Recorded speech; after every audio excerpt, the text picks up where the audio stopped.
আসসালামু আলাইকুম বন্ধুরা, একটা হাদিস না বললে নয়। হ্যাঁ, ভাই আর বোন, ভাই চলে যাচ্ছে বিদেশে, বোনও সাথে আসছে। বোন হলেন পদ্মাশীল, বোরকা পরে আছে। কারণ ভাই ভাই কাছে ডেকে হয়তো মোসাফা করে চলে বিদেশ যাচ্ছে, কিন্তু বোন পদ্মাশীল বলে ভাইয়ের কাছে আসে না, একটু দূরে দূরে থাকে। হ্যাঁ, দূরে দূরে থাকে যেহেতু হয়তো।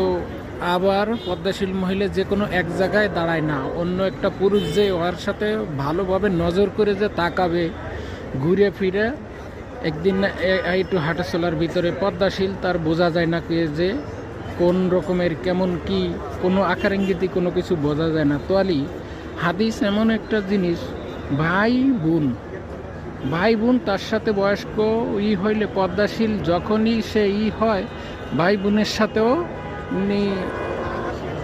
কাছাকাছি এমন কোনো কিছু শারীরিক কোনো কিছু করা যায় না, খারাপ নজর থাকতেই পারে।